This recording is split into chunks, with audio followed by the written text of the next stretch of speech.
A few days ago, Nicole Shanahan was Robert Kennedy Jr.'s vice presidential running mate.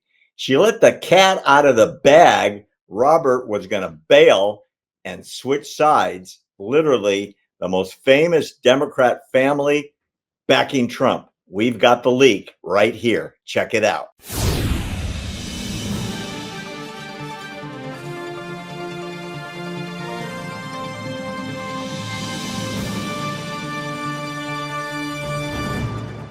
We have breaking news out of the Kennedy campaign, and it may be happening by the time this show airs.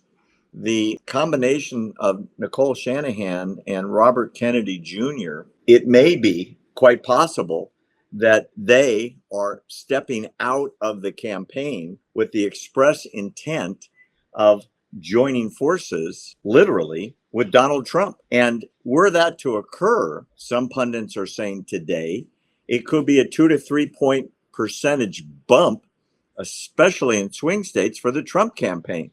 And the idea being Bobby Kennedy would be a member of on a cabinet level, possibly, or similar important role of responsibility in the new Trump administration in exchange for his support. What do you think? I think this is a fascinating development. It seems that word was put out by RFK Jr.'s vice presidential running mate, Shanahan, to see maybe like a trial balloon how it was received. We can be sure that there have been talks going on behind the scenes between the campaigns of RFK Jr. and the Trump campaign. I think that would be fascinating. Certainly also following on the recent 2-hour-long discussion over Twitter between former President Trump and Elon Musk, who also himself sort of volunteered for a position within a future Trump cabinet. I can't say I'm terribly much in favor of creating a new cabinet department with all the bureaucracy that would entail, but government accountability does sound like a very good idea. But can you imagine these three? President Donald Trump, Elon Musk, and RFK Jr. This will be fascinating to watch in coming days. Well, according to Ms. Shanahan, I watched the interview that she gave. It's now been announced that RFK Jr. is going to be speaking in the same city as President Trump at the same time Trump is there. That seems to indicate they might be coming together for a hug on stage.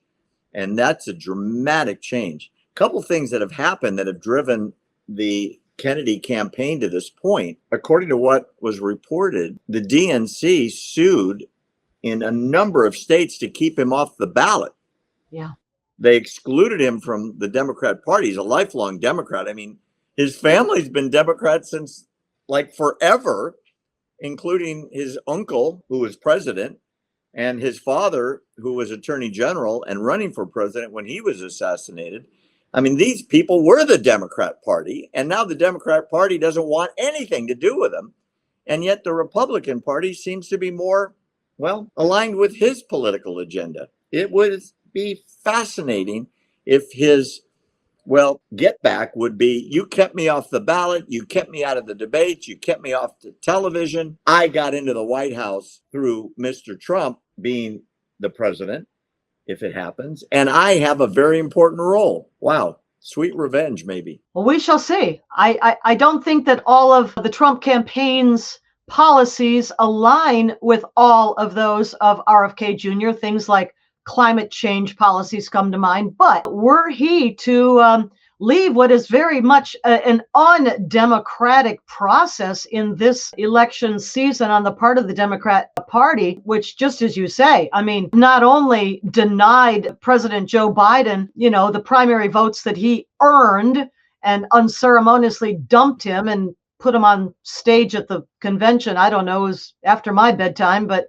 very few people thought that the stadium was half empty. Well, I mean, it was so late. You almost feel sorry for the guy. But nevertheless, if RFK Jr. were to make this move, I mean, it would be fascinating. It would certainly shake up the race. And although I'm not sure what position might be appropriate for him in a future Trump administration, certainly there might be room for him somewhere. We'll know in a couple of days. It's going to be exciting. That's for darn sure.